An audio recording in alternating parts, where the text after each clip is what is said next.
click, you have to push down. It's a little bit counterintuitive. Yeah. Okay. So.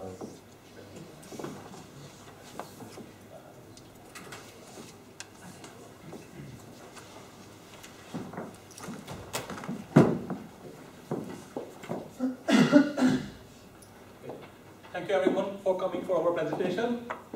My name is Vikas. I'm Carol. I'm Alison. I'm Sadie. And we are Group 9. We are going to present on cultural engagement for postgraduate researchers adapting to the international research community at Surrey. There are 145 nationalities are represented at the University of Surrey. And it's very, very important for all these researchers to transition into academic world as smoothly as possible.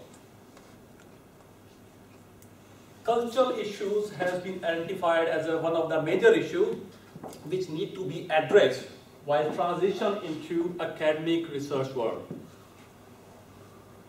This picture suggests that guy is thinking, what should I do? Kiss, bow, or shake hands?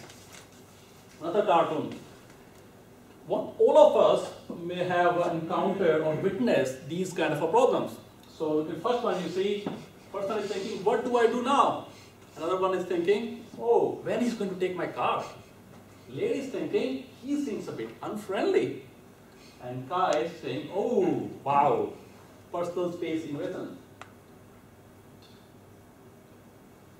Surrey is attracting big number of doctoral researchers from around the world, which is evident by the fact that the University of Surrey has achieved 39th position in the prestigious top 100 list of the world's most international universities by the Times Higher Education. Due to this international community which is coming to Surrey, a few things are happening. First one is big number of international researchers. Second one is British-born postgraduate researchers. They need to learn how to work in international community, how to research in international community.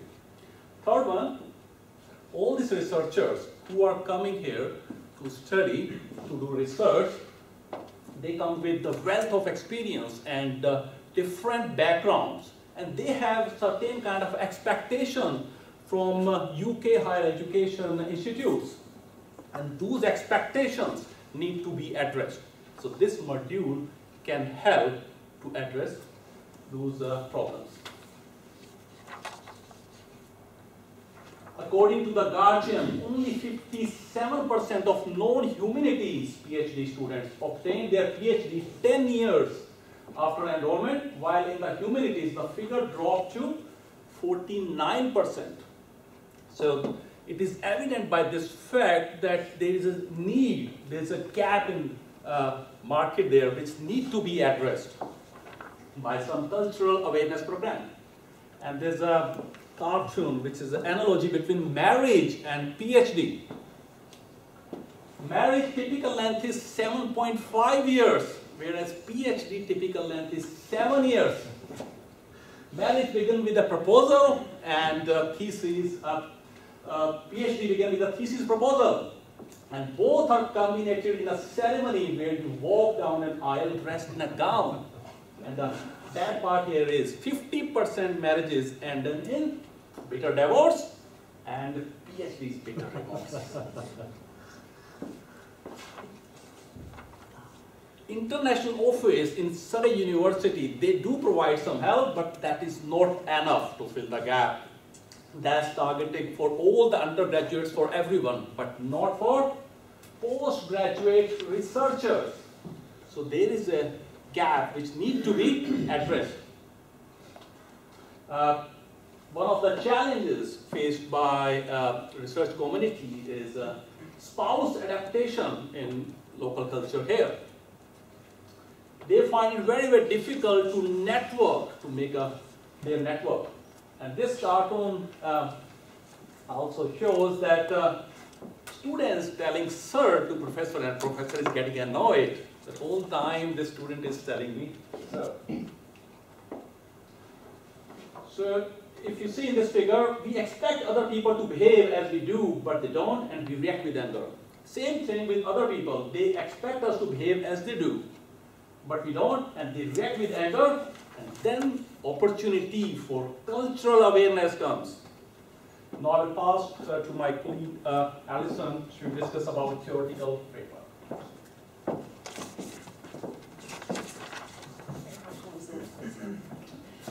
Yeah, so we wanted to create a module that wasn't just giving information about different cultures. We wanted to actually try and create some kind of change in knowledge for the researcher, but also change in emotional attitudes, in your behaviour in relation to other cultures that take part in this research peer network.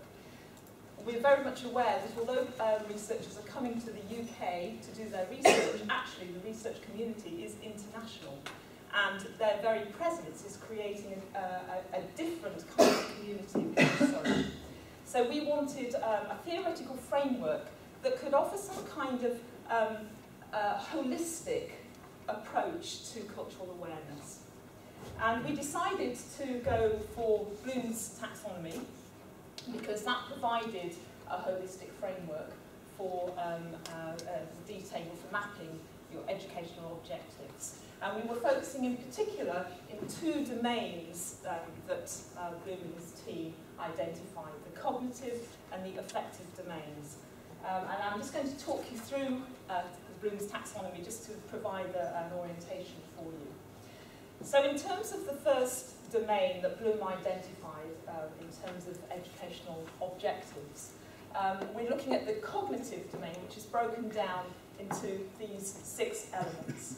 Now, Bloom and his team said that in order for effective learning to take place, each level had to be mastered before effective learning could progress. So the most basic level of learning would be knowledge, the acquisition of knowledge, which can be sort of memorising the information, but not necessarily an understanding of that information.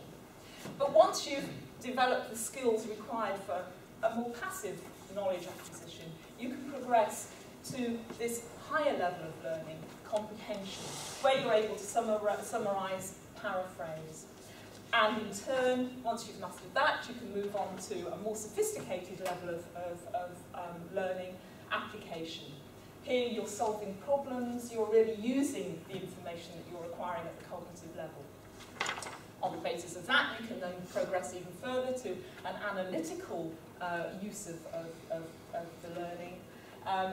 Moving on again to synthesis, where you're able to combine information, you're really starting to actively engage with your knowledge, and ultimately to become very creative, to be able to evaluate, design systems, for example, on the basis of the knowledge that you have acquired and the learning that you have acquired. So that's Bloom's taxonomy at the cognitive, in the cognitive domain. In terms of the affective domain, this is the more emotional engagement domain. Again, there are different levels, and you need to progress through each level systematically in order to obtain a more holistic, effective engagement with a particular subject. So the most basic level is receiving. You're paying attention, but maybe not necessarily actively engaging with the subject. Once you're able to receive, then you can become more active in your engagement, and you can respond to information that's being given to you, to subjects that are being offered. On the basis of that ability, you can then attribute values to what you're learning. So you become far more emotionally engaged with the learning that you are acquiring. And that leads through the next stages of organisation until you reach the final level, which is where you've really internalised your subject, and you can attribute a value system to the particular learning that you're acquiring. There was a third level, or a third domain, that was identified by Bloom and his team, which is the psychomotor domain. But Bloom and his team didn't actually identify different levels. This was left to later researchers, for example, Simpson. What we have here is Simpson's outline of the psychomotor domain. I don't particularly want to focus on this because we decided not to focus on this in our particular module, simply because we wanted to focus on understanding through knowledge, but also understanding through emotional and attitudinal changes in our doctoral researchers. So our rationale then for using Bloom's taxonomy is that it provided a holistic framework for us to produce a holistic module on cultural awareness for doctoral researchers, so that they could engage with each other in this international community, not just in a cold intellectual way, but also in an emotional and behavioural way. So I'm now going to pass over to Carol, who will focus on the module aims.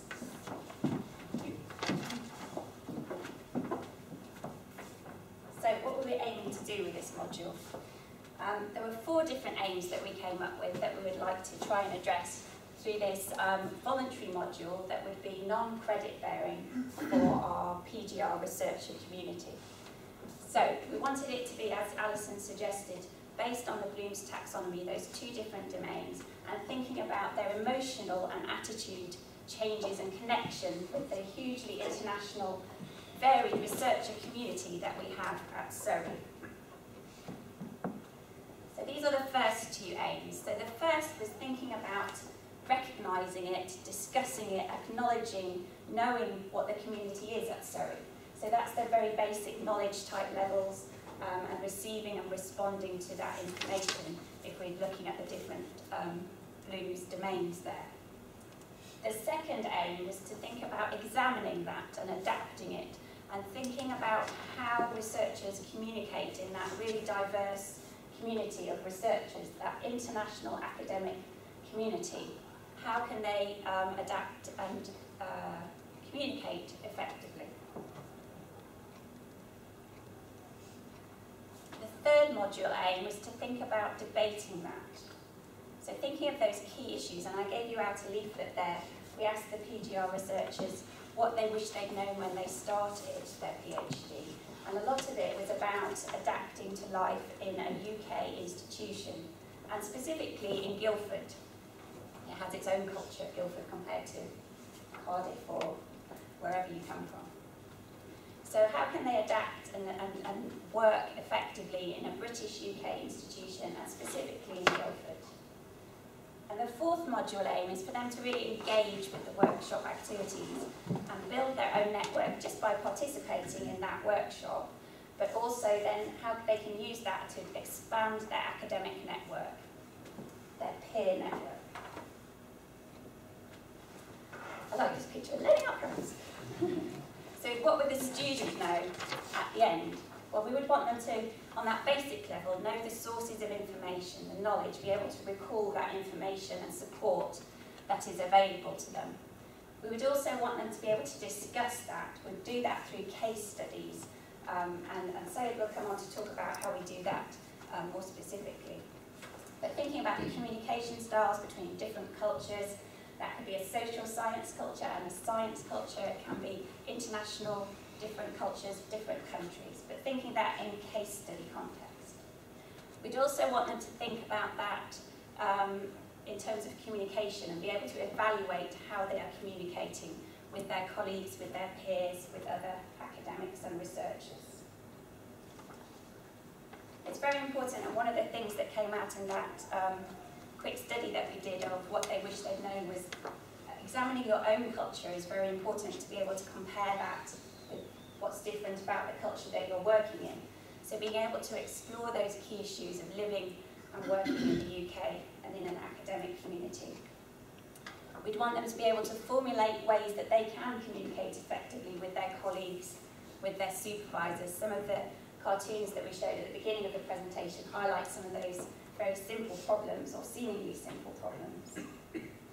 We'd also want them to take active steps to build their researcher community, to build their network, to work effectively with their peers. So now I'll pass on to Sayed. Thank you, Karen. So, hello again, everyone. So basically, based on the module's aims and objectives, we thought that the module should be comprehensive, interesting, and motivating for students, basically because the module is somehow voluntary. And based on the module, we can say that the module designed to adopt a blended learning approach in which students learn at least in part through online delivery of content, and it combines a pre-course online questionnaire with in-class content group sessions, and after that we have follow-up online self-study, and then at the end post-course follow-up questionnaires. About the questionnaires, pre-course and post-course questionnaires are designed to assess the development of the PGR's intercultural awareness and communication skills, which means that the trainers can use these questionnaires in terms of comparing them and see how much progress each student and participant made during the course. And even with the questionnaire, we can see where the weaknesses of the contents are. And after that, we have the in-class content group session, which provide the main source of content input from the trainers and also group discussions.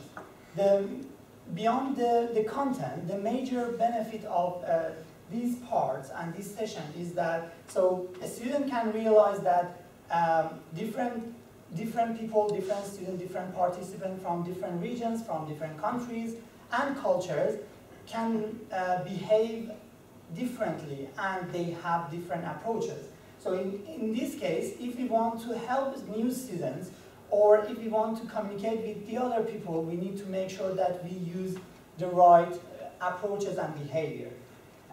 Within these sessions, there are some case study group assignment which provide a frame of reference for researchers to draw on when they want to complete one individual online case study tasks. And basically, these are like problem-solving tasks and so case study tasks. So after that, it is very necessary to have a small group online peer feedback, as well as online tutor feedback, which should be provided to online tasks. At the end of this module, certificates of completion are awarded to all the participants who attended all 3 sessions, and the certificate acknowledges the participants' status stated as PGR ambassadors. Just a bit more about the sessions and the content. So we designed these modules to have 3 90-minute in-class content groups sessions, which will run over a 4 to 6 week period. After each session, there is an online problem-solving task similar to the one that discussed in the classroom, and there are deadlines, preset deadlines, which should be before next session. And the last point, which I should emphasize on, is that participants will be assigned a particular task, peer group task, and then completed assignment should be distributed via email to each group member, and after that to the trainers for their feedbacks. At the end of this presentation, I would like to say that this module, because this module is a voluntary module, so we need to make sure that we make it as interesting as possible for the participant, and on the other hand, it should be comprehensive. And the other point is that we can fill the gap of the intercultural and international cultural awareness within a university, and also for international and even local students. Thank you very much for your attention, and we would be delighted to answer your questions. Thank you. Okay, thanks very much. Questions, comments that anybody has? I'll start off while you're formulating some. You talked initially about the international office. Have you any thoughts of including them or engaging them, or is this completely separate from what they do? They actually address problems related to undergraduate students, and that's also is not very comprehensive. Mm-hmm. So we are addressing the problem for postgraduate researchers, which is actually not being addressed by any university, in fact, leave alone Surrey.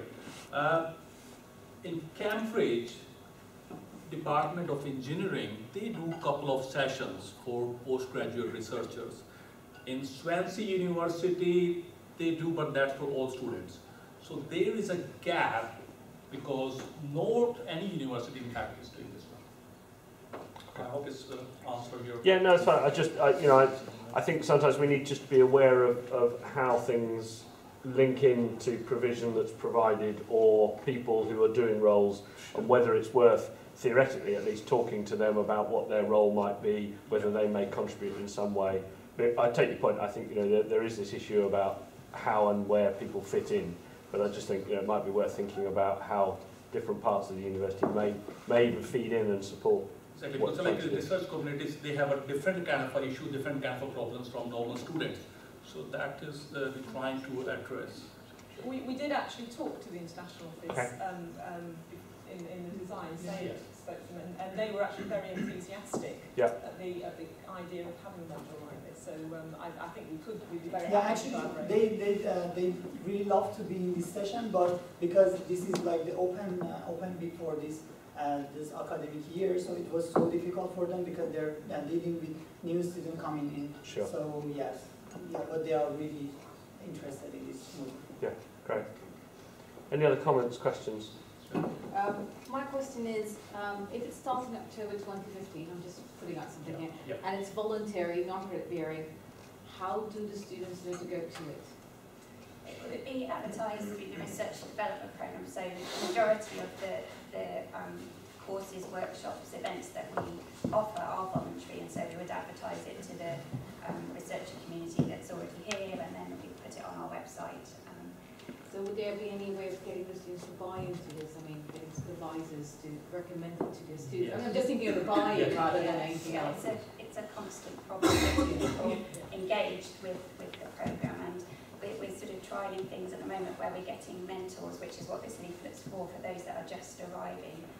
So before they arrive, even they should get a mentor who can help them with that change from coming from a different country into the UK. So that'll deal with some of the issues that are on that.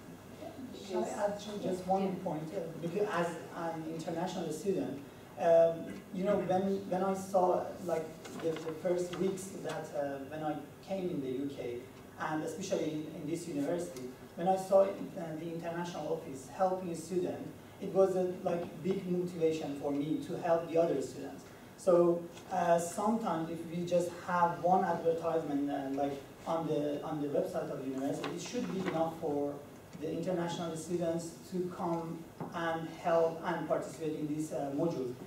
On the other hand, British students, they see that they have loads of classmates from international community. So, and they want to see how they can deal with this different cultures. So I think the motivation for this is not that difficult. It's just one advertisement should be enough. Because when I did my PhD, I did at the Open University, we had an all-day international PhD student induction, and that was compulsory for us. So that's the only reason why we went to, well, we said why, but we knew we had to go. Yeah. Yes. I mean, there are also PGR induction days here. There's one coming up in October, so I think we could have good enough relations with those people to ask if we could actually connect with that. We have a welcome to the PhD module that is compulsory, so it can be advertised at that, because that'll get the right cohort. Some of the videos we can make, related to some live problems. So a couple of minute videos so students can see how they can get benefit if they go to attend this session. Let's have Excuse me. I think anything that introduces international students to the culture of the UK is a good idea, actually. Even coming down from Scotland, where we do have international communities across our universities, but coming here was a particular shock because it's such a multicultural contrast to what I was used to.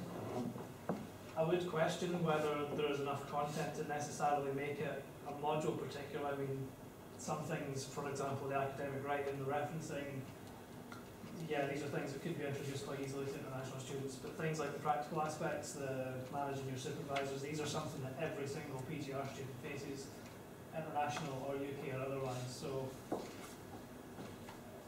is there enough there necessarily to make it flow as a full module, or would it be better, for example, as just an introductory induction type? I think we have a very comprehensive PGR programme, and when we were designing the module, we had to be aware of what was already being offered. So managing your supervisor is something that's already offered through RDP. So I think what we've experienced, Carol is a member of RDP, and I work very closely with RDP. In our experience, we found that the international researchers feel lost when they first arrive. And they're lost because of the cultural differences that they're not aware of necessarily. So we feel it's very much a model that's needed, but only needed in the early stages. So linking to an induction programme, but perhaps something that also offers a little bit more ongoing support through the forming of their peer networks. And that would be ongoing throughout their stay as researchers. Yeah, one question that kind of links in with what Scott said, and you have answered it now.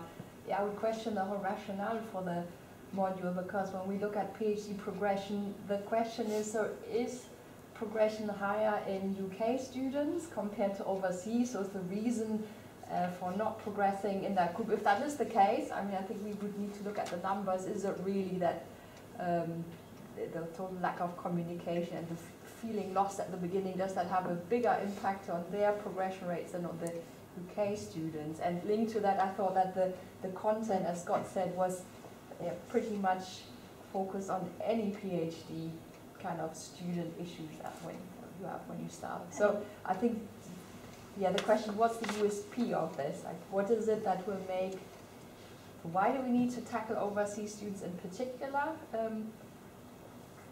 What is it in the module that will particularly help them to progress?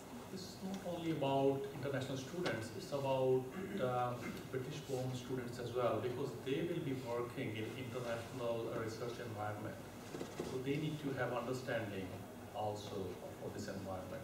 So it's from both Scott sides. was saying, coming down to work in Surrey was quite a different experience, and moving from a different UK institution to this one can be quite a different experience. So fitting in and making a good new peer network and communicating effectively are all. And that cartoon that Vikas showed about the student not knowing whether to call their professor Bob or Bob is a real problem for a lot of students. We see a lot of students that are hugely anxious about that, and it really impedes their progress. So it might seem very trivial to many of us, but actually there's some really fundamental things that need to be addressed. And a programme such as this puts them in contact with people, puts them in contact with the research and development programme and other trainers that will help them. Can you and I think any support that can be practical, useful and relevant for the students to help them has got to be worthwhile. Can you frame it more generally then? Because a UK student will benefit from it too, because now in every department you work with a completely international group of colleagues. Yes. When you're in labs, and you have all these challenges as well if you are actually a home student. We're including the UK in the international community. But maybe we need to make that more explicit. Maybe that's a good point. Thank you. Thoroughly enjoyable and illuminating presentation. I thought some of the stats were particularly interesting. I was amazed. 145 nationalities represented on campus. Extraordinary. I wondered if you could give me a little bit more detail. Two things. One, can you give me a bit of a sense in terms of what the problem-solving task would be? The second one is thinking about, you mentioned that students upon completion of the module would be certificated as PGR ambassadors. Can you tell us a little bit more about what that means? So maybe start with the problem-solving task. What would? Yeah. Well, I think what we were perceiving in terms of problem-solving task would be a small group activity where there is a scenario. For example, an international researcher has stepped into the UK culture. There is a particular scenario around some certain issues that are arising through the communication. It could be through the same with emails. And for example, and the group has to decide what is the problem. They have to identify what the problem is. Is there a miscommunication? Is there a misuse of words? Is there, what is it? And how would they best address that in light of the nationalities of the people involved? That would be one example of a particular case study. Okay. Just in terms of the PGR ambassador? Yes. Regarding PGR ambassador, we thought it would be give to some kind of incentive for students. Like that happens a lot in social network, or even if you see newspaper, they put you are an expert in travel or something. So that's why we come up with this idea. We provide this PGR ambassador to students, and they can help like a future contents whenever we do next session in, let's say, in 2016. So those people can come and help us. It might be worth mentioning actually that we were planning on rolling it out 4 times a year because there are 4 induction periods. So there's a January induction, and then when's the next one? April, July, and October. Yes. Yeah. So we would roll it out 4 times a year. So every time we roll one out, we would invite 1 or 2 ambassadors from the previous session to actually give a little bit of introductory input to welcome the new. And in one of the sessions, we were going to collect the particular problems, concerns, case studies, if you like, of the people in the group and use those to inform the final workshop. And then that could roll on to the next time as well. So we build up a database with a set of different case studies and examples. And we have a lot come across anyway. Right. Ralph, last question from Ralph, and then we must move on. Ralph. How many students or PGRs do you expect to come in on this module? Because you were talking about small groups, how small, big are the groups, and who would be teaching them or running this module?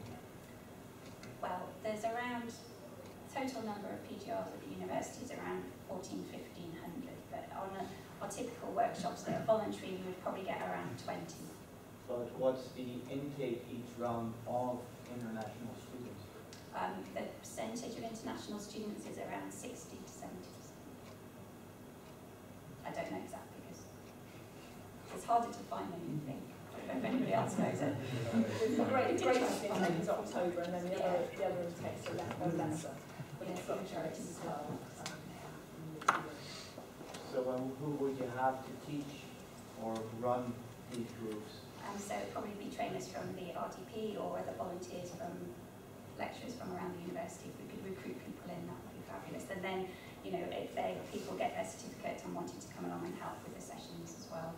So in School of English and Languages, there is a specialist in intercultural communication. She would be Doris Lippold. She would be somebody that we would call on, and she'd be very willing to be involved. Great. Okay, we must move on. So thank you very much to that group. So if everyone wants to go tea or coffee while we're setting up for the next one.